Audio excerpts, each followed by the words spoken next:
So I'm Annette, Annette Filch, and I live in Victoria. Before I was diagnosed, my husband and I moved from Ontario over to BC. Two kids. When diagnosed in 2013, my daughter was in grade 6 and my son was in grade 3. When I was first diagnosed, I didn't really know the severity of it. I didn't really understand. My GP told me when I was in a doctor's office by myself, drove home, stopped the car, phoned my sister, cried with my sister, and then drove to my husband's office actually and pulled him out of a meeting and just sat in the car and said, you have to come out of your meeting. You have to come down to the car. We have to talk. But I guess he was in just as much, I don't know, we didn't know, right? And so we talked and then he went back up to his meeting and I went home and we kind of carried on our day. So it was a bit of, yeah, not really understanding. I think once we started, or he really started looking into what melanoma was and what the different stages were and things like that, that's when it kind of started to hit home a little bit more. And then obviously I had it removed, I had the mole removed, and I had the edges weren't clear. So then that's when I think it really hit, when we had our first appointment with our plastic surgeon who was going to do the 2 centimeter excising around where the mole was. He kind of told us the depth of what the melanoma was. And I think before that, we didn't know that. It didn't mean anything to me. Like I said before, my husband did the original search on the internet, and melanoma is bad. So you really don't want to look at anything or any of the stats on the internet around melanoma because they're not good. And so he just kind of said, like, stay off the internet. Don't don't research it. If you want to know anything, let me know. I'll look for it. I'll give you the Coles Note version of what I find, just so I wouldn't kind of go down that Google rabbit hole of all the bad stats and get my brain going there. So he understood more clearly what this, I think it was 8 millimeters, which is the worst it could be, basically, is what I had. He actually passed out in the in the doctor's office. So he was out and I'm like, okay, great. Now I have this passed out husband and but anyways, the surgeon was quite nice, and Victoria's small, so he's a friend of a friend, of course, right? Everybody knows everybody in Victoria. So he was quite nice about it. And then I think that's when the reality kind of set in of that this is actually quite bad. So um, we went through the surgical process. It's a frustrating process. I mean, at this point, I hadn't even seen an oncologist. It takes, 6 weeks to get it to see an oncologist. So I was kind of going through all of this without oncology. Then I got put to, like the plastic surgeon, the general surgeon do the surgery together to do the excising and the go to the lymph nodes as well. And of course, the surgeon that I had, his personal assistant was one of the moms that went through preschool with us.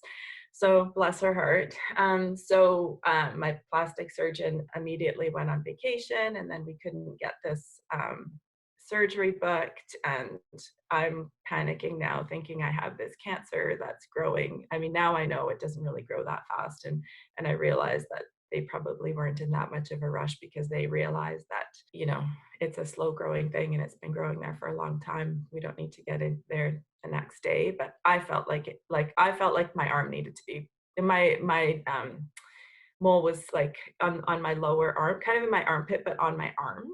So I felt like I just really wanted my arm cut off, to be honest. I'm like, just get this off and get it out of here. But it wasn't really working that fast. But fortunately, another friend, so she got me, the surgeon ended up just putting me on an on-call list. So when one of their on-call slots wasn't filled, then they just called me in and did the surgery on me. So I did end up getting in quite quickly for that, still before I even saw oncology. But yeah, then after that, I saw there was cancer in the lymph nodes. So once I got to oncology, there wasn't a lot he didn't really offer a lot of treatment. This was my first oncologist. Later on, we ended up switching to another oncologist. He's very smart, and I'm sure I had a CT by that point, and there was stuff. There were little nodes found in my chest and in my liver, and so I think he kind of knew that it was stage 4 already and didn't say anything and just kind of waited. We were waiting until the second CT to see if the nodes had grown to actually do the diagnosis of stage 4. But I have a feeling that he already knew because he didn't ask to get the rest of my lymph nodes removed. And the surgeon who took them out, he's like, "This is ridiculous. Like these lymph nodes need to come out." And so they kind of made the call, and the surgeon and the plastic surgeon took the lymph nodes out. They consulted another, I think my oncologist was on vacation then too, so they consulted some other oncologist and they said, sure, take them out. So they did end up taking all my lymph nodes out in the left armpit. And then, yeah, we waited until the next CT, and I don't know, I guess my brain didn't go there. I just didn't think it would be stage 4. And when we went to get the results of the stage 4, like of the CT scan, again, we went to the clinic. We were picking up my daughter from guitar lessons on the way home, just kind of, didn't really think much of it, but it was then we found out it was stage 4, and my husband passed out again. He's not very good. So he's in the bed where I was. He just kind of went over and laid down in the examining bed. And yeah, that's when the real research started. And that's when we really realized that, we need to really do something about this. And at that point, we kind of felt like the medical system had sort of let us down, that, there wasn't enough happening around this, and we'd already knew that it was stage 3. And so we started doing a lot more. Raymond started doing a lot more research. I still had not looked at the internet at this point. I still haven't, to be honest. I've never looked at the internet on what melanoma has to say. Nothing. I've never looked at anything. He showed me when he found the immunotherapy that was still in testing at the time when I was diagnosed. It wasn't a standard treatment. He's like, okay, you can look at this one research. And at that one, they had like 47% survival rate off of it. And like, that was the best that we could get at that point. So he's like, you need to read this. These are the drugs that you need to get. 47% survival rate. This is going to be you. So this is where we're going. This is what you're getting. So we kind of knew that the medication was out there. We kind of knew that somehow we could get there. So we'd seen lots of people. We'd gone, Dr. Smiley's a melanoma expert. He's in Edmonton. We flew to Edmonton to see him. I'm pretty sure we had CTOAM involved in this at this point. We had asked for a new oncologist. I went to my GP, and my GP referred us to a new oncologist, only because we had a hard time conversing with him. I just felt like he was very instructional. He put things up on whiteboards for us to read and to kind of explain it to us. But it just felt very difficult to have a conversation with him and have a relationship, basically. And we knew now that this was going to be going for a long time. We needed someone that we could work with. So went to my GP and told her this, and she, at this point, felt quite guilty that, this mole had gone undiagnosed, and I had brought it to her attention about a year earlier, and she kind of fluffed it off and thought it was nothing. So I think I could ask her anything right now. She'd do anything for me. So anyways, any GP would, but she referred us to a new oncologist, and we got a lovely female oncologist, young, super smart, super lovely. So it was great. Joanna Vergitas, and we worked with her, still work with her, although she's on mat leave now. She went and had a baby. But yeah, so we started working. So Joanna started to do some genetic testing, and there was a study going on where if you were BRAF positive, you could get sort of this first generation of drugs. I'm bad with all the names of them, so I'm sorry about that, but they were it was sort of an immunotherapy, but it didn't really last for that long.